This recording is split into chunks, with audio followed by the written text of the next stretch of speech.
Speak to the gurus, and they will all say confidence is built on different things. How good you are at something, the environment you find yourself in, being clear on life's goals and purpose, etc. But I disagree. There is something much deeper rooted that I believe is the foundation of all confidence. In this week's episode of Let's Talk Confidence, we're going to dive in and find out what that is. Welcome to Let's Talk Confidence, the first and last place you need to go to build long-lasting confidence. I'm your host and coach, Josh Sutton. Please do give us a like, follow, share and review, and do share it with someone who you know needs to hear this today. So that's the only way you can grow and benefit more people. It'd be really appreciated. Let's dive into today's episode. The foundation of confidence. Quite a claim, isn't it? And okay, I haven't had access to secret laboratory testing that gives conclusive evidence. This is simply my opinion. But it's an opinion that's been formed from thousands, and I do mean thousands, of coaching conversations with people from every background imaginable. Men, women, older, younger, different wealth, different backgrounds, different careers, different continents. I see the same trends again and again when it comes to building a foundation of confidence. So I'm in a pretty good position to give an opinion. And my opinion is this: identity is the foundation of confidence. And by this, I mean your self-narrative. To illustrate my point, I want to play a bit of a game with you. If you're up for that, I like a game. Here's the game. I want you to imagine that you and a lady called Sarah walk into an empty room, close the door behind you, and take a seat either side of a table. My question to you is, how many people are in the room? How many people are in the room? Now, an obvious answer is 2, and there are 2 bodies in the room. There's no peeping Tom hiding somewhere.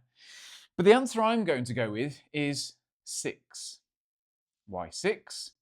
Well, to begin with, we have person 1, which is the person that you believe yourself to be. Person 1 is the narrative that you hold about yourself, who you are, your place in the world, your capabilities, your inherent value, etc. Person 1 is simply an idea you have about who you are. Person 2 is who the person that Sarah believes you to be. Now, Sarah might be your best friend of 30 years who knows you intimately, and sometimes you feel maybe better than yourself if you've got a best friend like that. Her idea of who you are might be very aligned with your own. On the other hand, you might be meeting Sarah for the first time. Even if this is the case, Sarah is going to have an idea in her head of who you are. She has survival instincts that will immediately tell her if you're a threat or not. From there, assuming she believes you're safe, she'll make judgments on your appearance with very little knowledge of who you actually are. I've done this with groups before where I've reenacted this out. I've got 2 people who have never really met before sit down opposite each other. I then ask a series of questions. What's your favourite colour? What do they like to do in their spare time? What's their interests? What's important to them? What do they like to do on a weekend? Where might they like to go on holiday? And look, it's a bit of a laugh, and the answers that they give aren't actually the important part. The point I make is the fact that they can even give answers at all. We create stories and narratives around other people in the same way we do about ourselves. We can make judgments on people and in their favourite colour. We've just met them. It's guesswork, but we're creating those ideas. That's all other people are to us. A meat sack and a story. Sorry to break it to you. It's the story, however, that gives us context and meaning and connection, or otherwise. It's why we say first impressions are so important. Once that initial story is set in place, it takes a lot of evidence to shift it to a new perspective. And finally, person 3 is the person who you actually are, which might be very different to the person who you and Sarah think you are. How can this be? You might be telling yourself some wild story that doesn't quite match up to reality about your own value and capability. Someone with chronic depression will almost certainly view themselves in a way that doesn't match up to reality, as potentially will an egomaniac in the other direction. These are extremes, but we all know someone that falls in between these categories who slightly inflates or plays down their value, worth, and capabilities, where the narrative in their head doesn't match up to reality. We often tell ourselves all sorts of things that might not necessarily be true.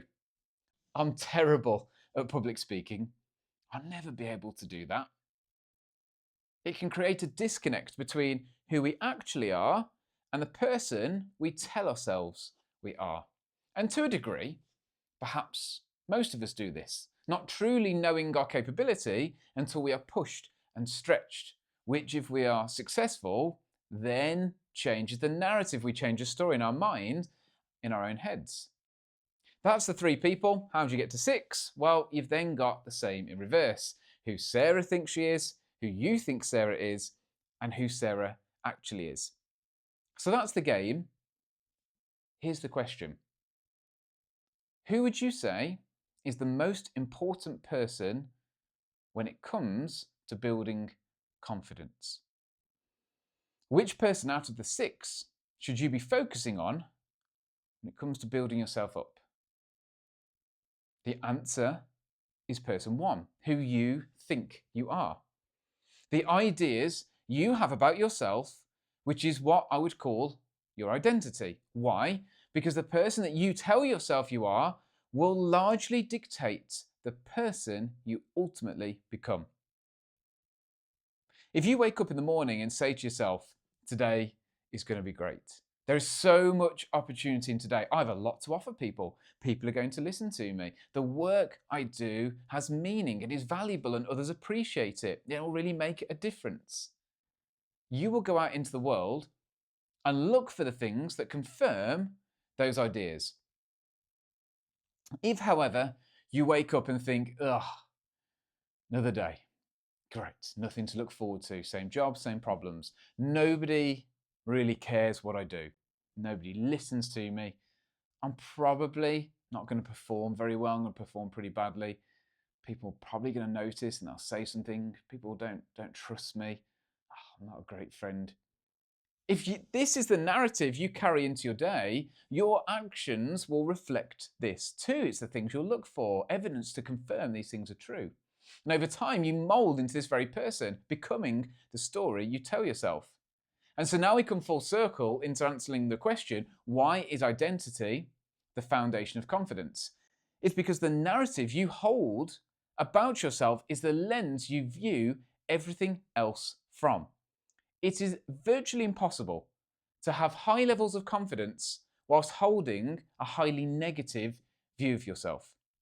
Putting yourself down isn't humility, it's self-destruction. For many of you, the things you say to yourself are worse than what the biggest bully on the playground ever said to you.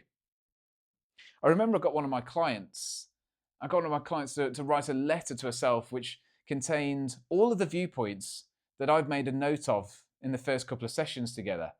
I got it to write this letter to herself. All the things she said. She said things like, I'm ugly, nobody cares about me, I'm terrible at my job, etc.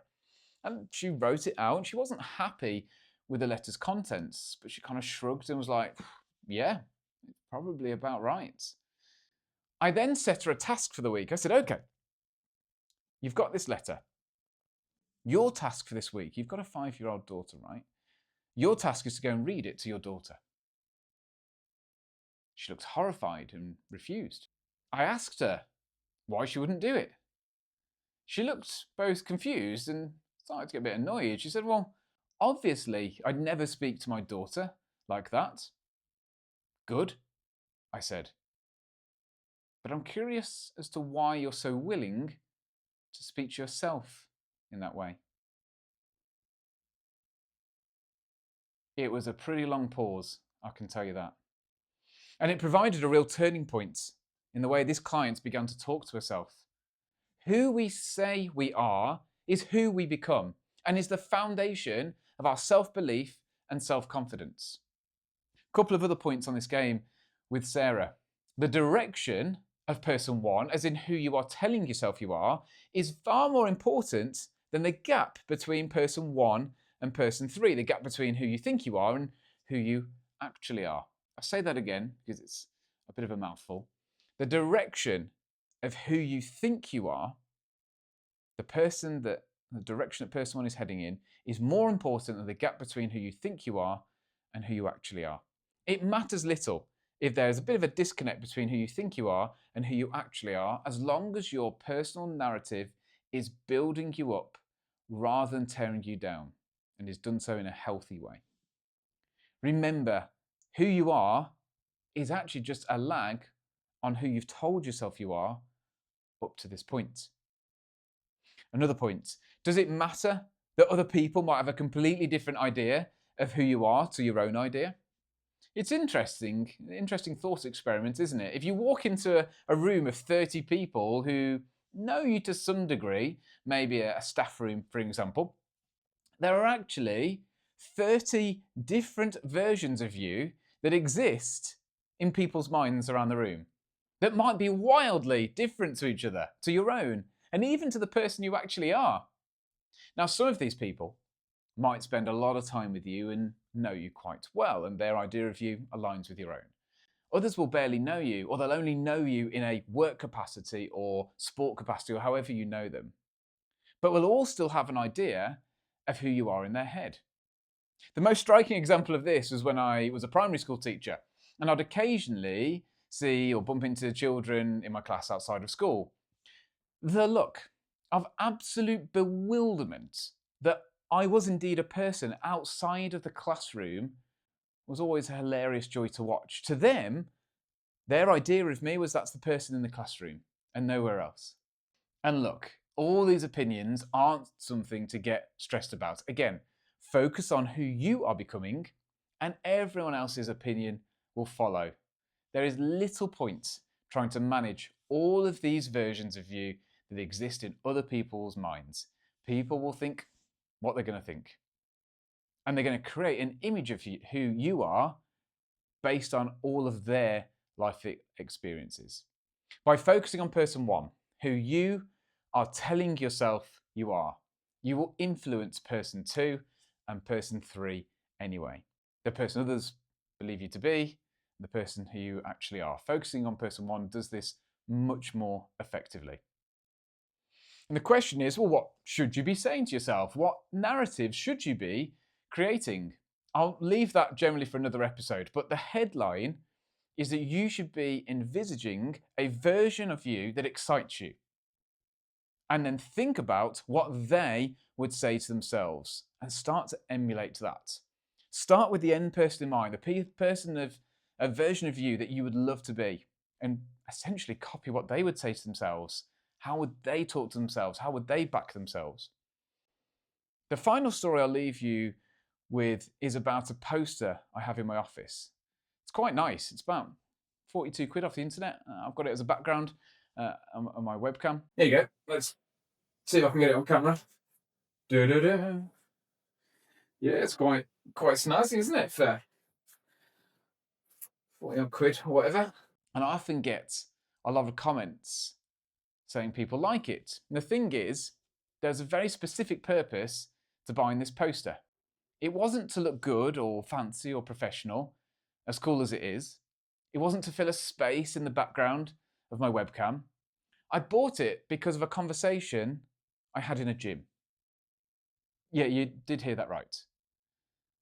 When I was building my business, I was also still working part-time as a teacher. And when somebody at the gym asked what I do, I immediately responded with, I'm a teacher. Without a second thought. I realised in that moment that until I saw myself fundamentally as a life coach, I was never going to step into a version of myself that embodied that embodied the idea of being a life coach and would ultimately never be successful. I bought the poster as a reminder to myself of who I wanted to step into. It was a change in my environment that ultimately changed the narrative in my head about myself. Once the story in my head changed, then I began to act more in alignment with the person I wanted to be, and became more confident in doing so. And so it is for you. Focus on identity, the stories you tell yourself each and every day.